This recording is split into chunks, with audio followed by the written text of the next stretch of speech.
안녕하세요. 돈을 공부하는 남자 수페TV의 수페입니다. 이번 주 주간 브리핑 바로 시작해 볼게요. 요약부터 말씀드리면요. 증시 현황은 가벼운 조정을 받은 한 주였습니다. 그런데 이러는 와중에도 신고가를 경신하는 기업들이 나오기 시작했는데요. 강세장 초입에서 나오는 현상들이 포착되고 있습니다. 이번 주 투자 방향을 체크해 보면요. 테슬라, 서클, IONQ, 애플 매수가 많았습니다. 투자 금액과 차트 분석은 뒤에서 볼 거고요. 마지막 이슈 러시에서는 테슬라의 로보택시 이야기랑 워런 버핏의 비밀 조약 내용입니다. 지금 버핏이 몰래 매수하고 있는 종목이 있는데요. 과연 그게 무엇인지 그리고 과거에 이런 일이 있을 때 어땠는지 살펴보겠습니다. 시작 전에 이런 영상을 계속 받아보고 싶으시다면 구독과 좋아요 그리고 따뜻한 댓글 부탁드립니다.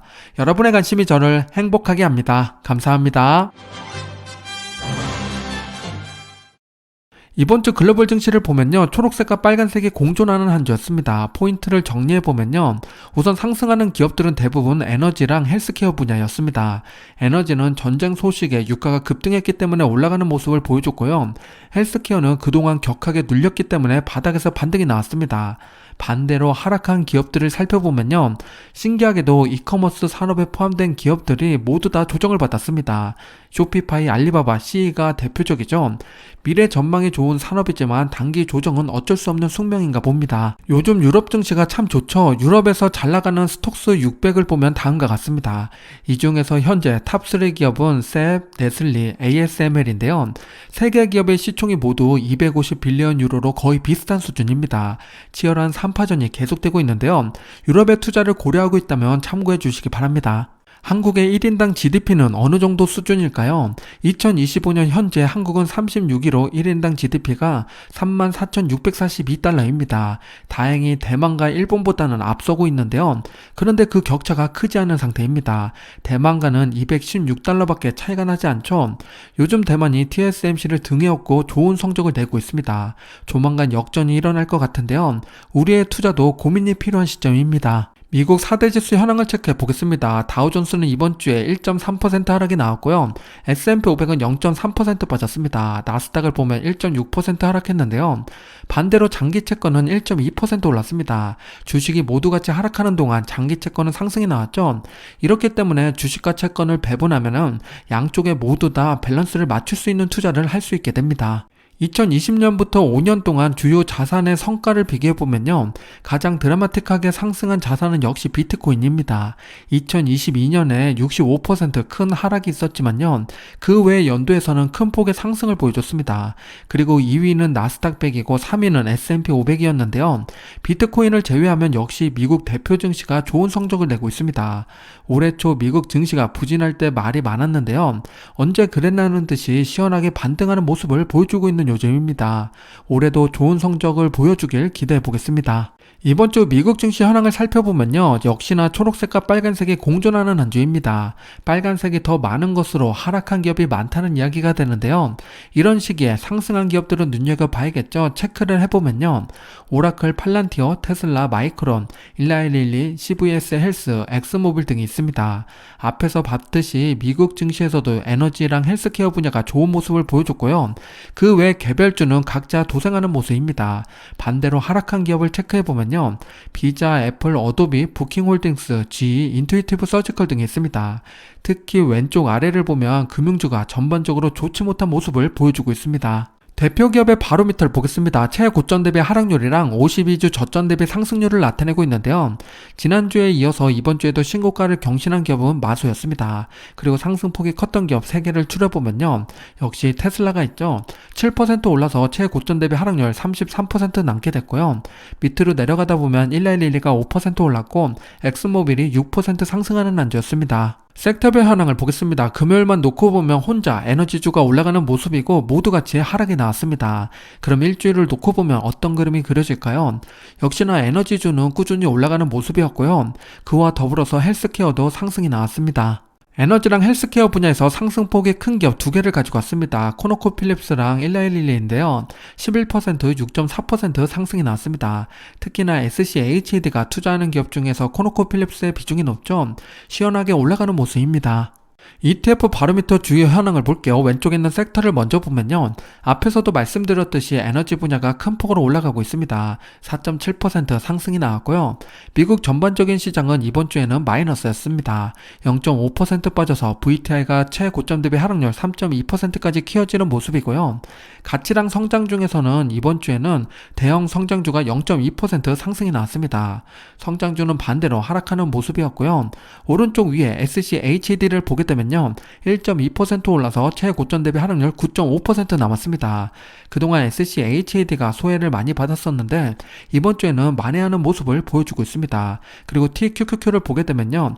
1.4% 빠져서 최고점 대비 하락률 22.3%가 됐습니다. ETF 바로미터 테마형을 볼게요. 이번 주 신고가를 경신한 테마가 꽤 많이 나왔는데요. 원전 쪽에서는 URA랑 NLR이 신고가를 경신했고요. 게임 쪽에서는 ESPO가 신고가를 경신했습니다. 그리고 우주항공 쪽에서는 ARKX랑 ROKT가 신고가를 경신했죠. 이렇게 5가지 ETF가 신고가를 경신했습니다. 신고가를 경신한 테마가 이렇게 많이 나온다는 것은 앞으로 강세장이 이어질 수도 있다는 이야기죠. 유심히 지켜봐야 됩니다. 그리고 반대로 이번 주 하락한 테마를 살펴보면요. 클라우드 쪽에서는 CLOU가 3.1% 하락이 나왔고 CIBR은 신고가를 경신했었는데 이번 주에 1.4% 빠졌습니다. 그리고 로봇 ETF죠. BOTZ가 1.2% 빠지는 한 주였습니다. ETF 바로미터 기업편을 볼게요. 왼쪽에 있는 성장주를 보게 되면요. 최고점 대비 하락률 10% 넘는 기업이 이제 몇 개 남지 않았습니다. 그래서 제가 이걸 말씀드리는 게 많이 하락하면 하락할수록 매수할 수 있는 기회니까 빨간 바가 긴 기업들을 눈여겨봐야 됩니다. 현재 남아있는 기업을 체크해보면요.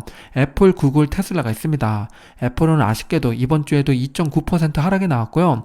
테슬라는 시원하게 반등하는 모습을 보여줬습니다. 6.2% 올라갔고 구글은 0.5% 상승이 나왔습니다. 가운데로 넘어와서 성장주를 제외하고 가치주를 보게 되면요. 버크셔는 이번 주 1.1% 빠졌고요. 존슨앤존슨이랑 유나이티드 헬스는 1.1%대 상승이 나왔습니다. 엑스모빌은 시원하게 올랐죠. 6.2% 올랐고요. JP모건은 0.3% 빠졌습니다. 그리고 오른쪽으로 넘어오면 SCHD가 투자하는 기업들이죠. 앞에서도 말씀드렸듯이 코노코필립스가 시원하게 반등을 보여줬고요. 쉐브론도 3.1% 상승이 나왔습니다. BMI, 펩시, 암젠 모두 다 1%대 상승을 보여줬습니다. 주요 시장지표 3가지를 보겠습니다. WTI를 먼저 보면요. 이번 주에 8.4나 올랐죠. 지난주까지만 하더라도 65가 기준이었는데 그 기준보다 밑에 내려왔었는데 이번 주에는 기준을 뚫고 올라가 버렸습니다. 71.95가 됐고요. 그리고 10년물 국채금리를 확인해 보면요. 0.114 하락하면서 4.4가 됐습니다. 원달러 환율은 차근차근 올라가고 있죠. 6원 올라서 1368원이 됐습니다. 주가와 환율을 함께 놓고 보면요. S&P 500이 이번 주 0.3% 하락이 나왔고 환율은 0.4% 올랐습니다. 지난주에도 이런 식으로 0.1% 상승이 나왔는데요. 이번 주에도 0.1% 올라가는 한 주였습니다. 이번 주 거래량 탑5를 보겠습니다. 1위부터 5위까지 보고 계시는데요. 이번 주 1위는 압도적으로 TSLL이 차지했습니다. 테슬라 2배 레버리지 상품인데요. 6,616억 원의 강한 매수세가 들어왔습니다. 지난주에 테슬라 하락에 매수세가 붙지 않았다고 신기하다고 말씀을 드렸었는데요. 그 말이 무색하게 격하게 매수세가 들어왔습니다. 3위에는 테슬라가 있죠.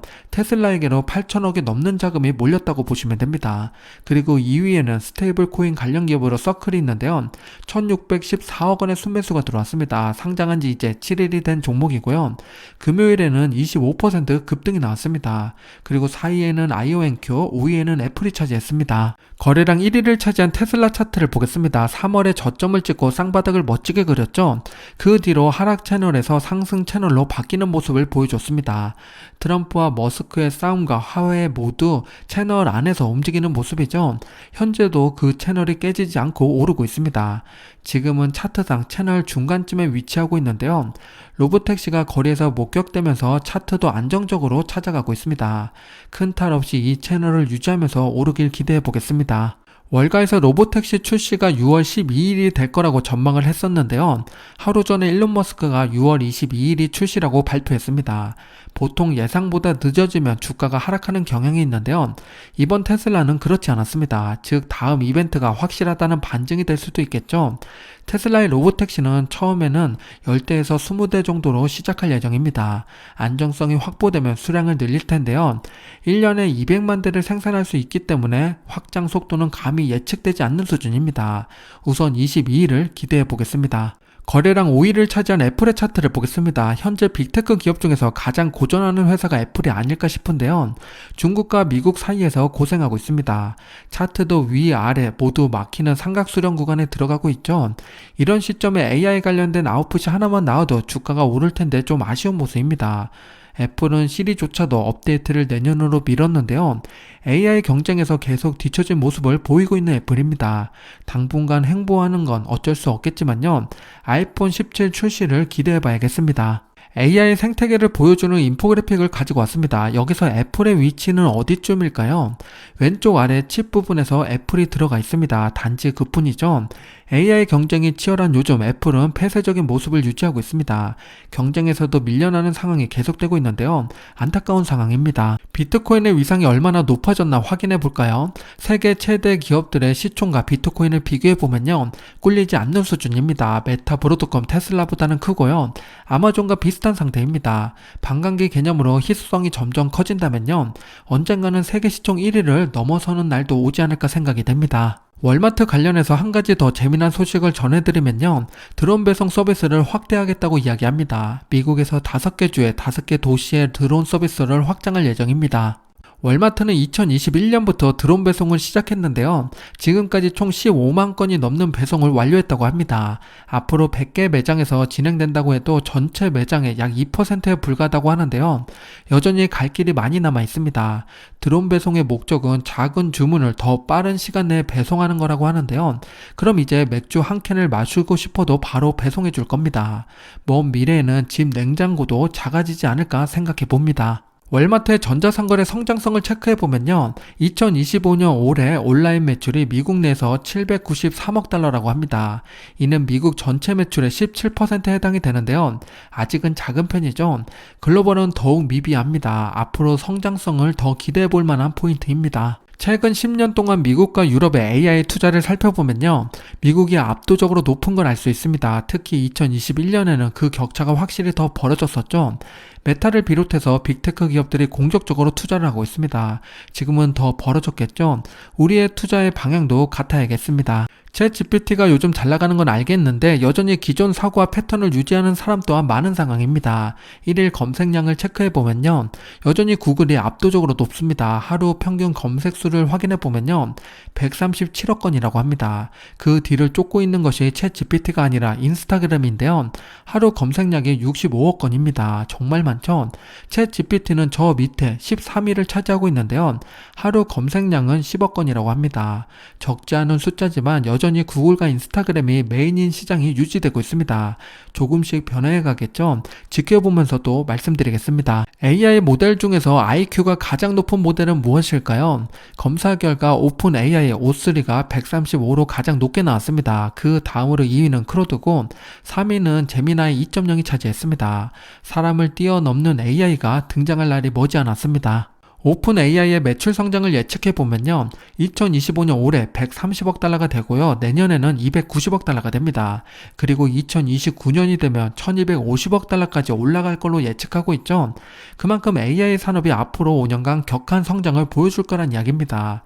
내 직업이 AI로 대체될지는 알 수 없지만요. 우리의 자산은 AI로 해지해야 됩니다.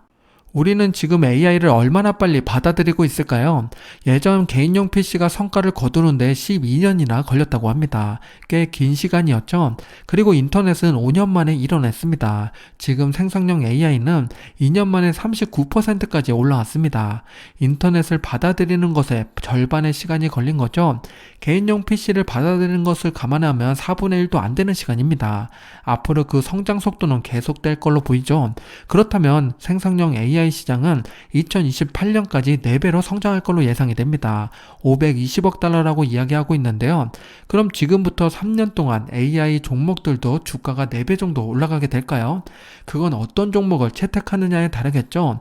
나스닥 100에만 투자해도 AI와 한 배를 타게 됩니다. 우상향하는 산업에 몸을 담고 기대해 보는 게 좋겠습니다. 재미난 칼럼이 있어서 하나 가지고 왔습니다. 썸네일 제목이기도 하죠. 워런 버핏이 비밀 내에 매수하고 있는 주식이 무엇일까입니다. 이게 뭔 이야기인가 했더니요. 기밀처리 조항에 대한 내용이었습니다. 얼마 전 버크셔 해서웨이 주주총회가 있었고 13F도 함께 공개가 됐죠. 거기서 기본적으로 표시된 종목들의 매매 현황은 영상으로 말씀드렸습니다. 그런데 13F에서도 알 수 없는 한 가지 항목이 있었는데요. 그건 바로 기밀 처리 조항이었습니다. 버핏이 몰래 주식을 매수할 때 쓰는 방법인데요. 버핏이 매수한다고 알려지면 시장에 충격이 있을 것 같은 종목은 기밀 처리 조항을 달고 매수를 시작합니다. 2년 전에도 처보라는 보험회사를 매수할 때 이런 일이 있었는데요. 그때는 어떤 결과가 만들어졌는지 먼저 보겠습니다. 버핏은 2023년 7월부터 처보를 매수하기 시작했습니다. 9개월 동안 약 2,600만 주를 매수했는데요. 매수하는 동안에도 주가가 계속 야금야금 올라갔었습니다. 기밀 처리 조항이 풀린 다음에는 변동성이 커졌지만요. 결국 더 큰 상승을 만들어냈습니다. 버핏은 200달러에서 매수를 시작했는데 지금은 거의 300달러가 됐습니다. 2년도 안 돼서 50% 정도의 수익이 만들어진 거죠. 현재 처보는 버크셔 종목 중에 9번째로 비중이 높은 회사입니다. 여전히 보유 중에 있고요. 이번 13F에서도 팔지 않았습니다. 그럼 버핏이 다시 또 새로운 종목을 매수하기 시작했는데요. 과연 어딜까요? 현재 정확히 어떤 종목이다 라고는 알 수 없지만요. 최대한 유추해 볼 수 있습니다. 보고서를 보면 버크셔는 영업 실적을 3가지 투자 분야로 구분하고 있는데요. 그 속에서 원가, 미실현 이익, 적정 가치를 비교하는 부분이 있습니다. 여기서 어느 분야를 더 매수했는지 알 수가 있는데요. 작년 4분기 대비 올해 1분기 변화를 체크해 보면요. 은행 및 보험 분야를 살펴보면 아쉽게도 비중을 줄였습니다. 이는 실제로 버핏이 금융주를 많이 팔았기 때문에 나온 결과죠. 그 다음으로 소비재를 보면요. 금액이 증가된 건 알 수 있습니다. 그런데 이거는 컨스텔레이션 브랜드를 적극적으로 매수했기 때문에 나온 결과죠.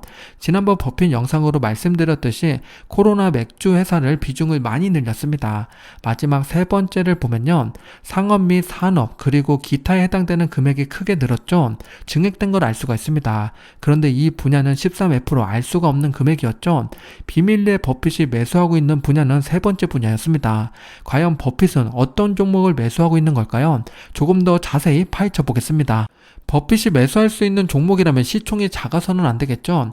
적어도 500억 달러는 넘어서야 됩니다. 그럼 미국에서 상장된 기업 중에서 약 280개 기업이 남게 되는데요.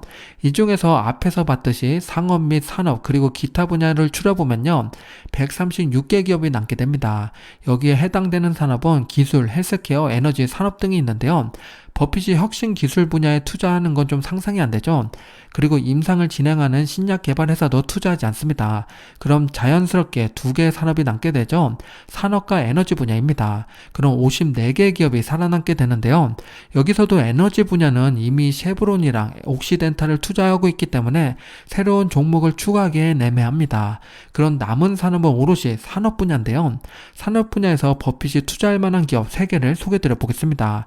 과연 버핏은 어떤 기업을 투자를 시작했는지 지금부터 보여드릴 테니까 3개의 기업을 보면서 구독자분들 생각도 말씀해 주시면 좋겠습니다. 그럼 바로 확인해 볼게요. 첫 번째 기업은 UPS입니다. 전 세계 소포와 물건을 빠르게 배달해주는 회사인데요. 사람들이 인터넷으로 물건을 사면 UPS가 그걸 집까지 가져다 줍니다. 최근에 아마존의 비중이 줄어서 주가가 타격을 받았는데요.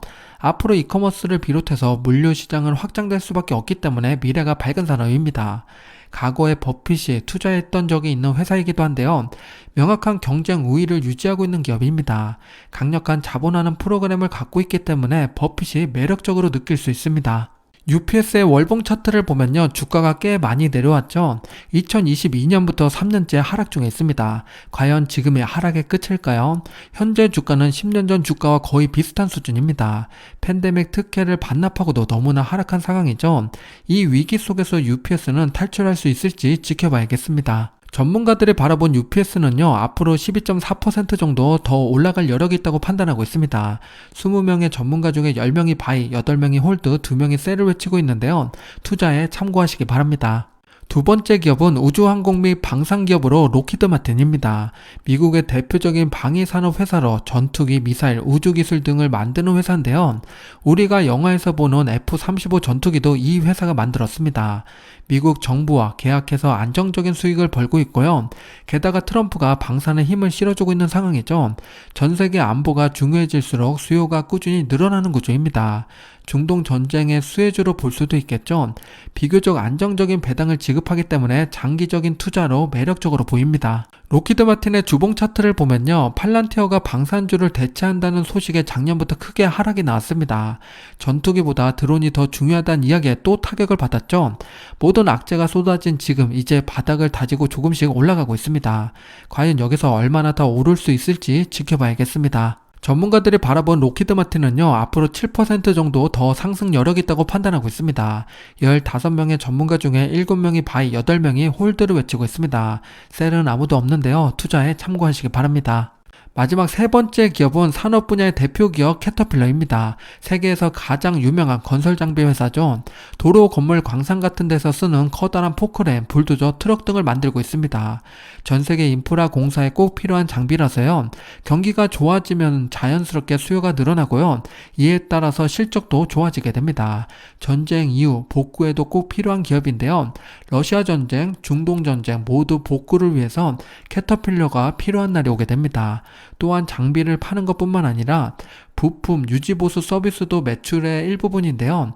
그렇다 보니까 배당도 꾸준히 안정적으로 주고 있습니다. 캐터필러의 주봉 차트를 보면요. 채널을 만들면서 나름 우상향을 만들어가고 있었습니다. 그런데 올해 크게 하락이 한번 나왔었죠. 버핏은 이런 기회를 포착한 걸까요? 앞으로 세계 전쟁에 대한 준비를 하고 싶다면 캐터필러도 좋은 대안이 될 수 있습니다. 전문가들이 바라본 캐터필러는요, 앞으로 3% 정도 더 올라갈 여력이 있다고 판단하고 있습니다. 주가 상승 여력이 그렇게 크지 않은 상태고요. 14명의 전문가 중에 8명이 바이, 6명이 홀드를 외치고 있습니다. 지금까지 워런 버핏이 몰래 투자하고 있을 것 같은 기업 3개를 말씀드렸습니다. 당연히 배당을 지급하는 회사들인데요. 배당만 놓고 보면 UPS가 가장 매력적이고요. 전쟁 및 복구를 생각하면 록히드 마틴이랑 캐터필러가 좋아 보입니다. 우리 구독자분들은 어떤 회사가 좋아 보이시나요? 댓글 남겨주시기 바랍니다. 혹은 산업 분야에서 제가 놓친 좋은 기업이 있다면 알려주세요. 저도 더 공부해 보겠습니다. 이런 거 저런 거 공부하고 투자하기 힘들다 하시는 분들은 S&P 500에만 투자해도 좋은 선택이 됩니다. 10년간 S&P 500에 투자했다면요, 보시는 차트와 같이 수익률이 만들어집니다. 10년간 평균 수익률을 내보면 중간값이 175%가 나오는데요. 즉 10년 동안 내 자산이 2배 이상, 거의 3배 가까이 오른다는 이야기입니다. 우리가 어느 사이클에 들어갔는지 알 수 없기 때문에 10년 이상 장기 투자해야 좋은 결과를 맞이하게 됩니다. 그러니 너무 올랐다고 팔지 말고 너무 하락했다고 사지 말아야 됩니다.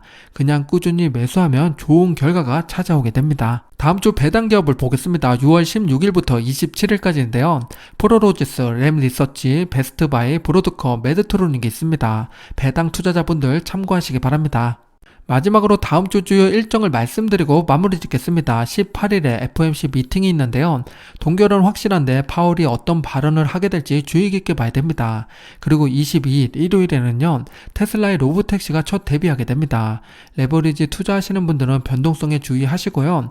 본주를 갖고 계신 분들은 테슬라의 비전을 어디까지 생각하는지 투자 전략을 세우는 시간을 꼭 가져보시기 바랍니다. 오늘 영상이 마음에 드셨다면 구독과 좋아요 부탁드립니다. 즐거운 주말 행복한 시간 보내세요.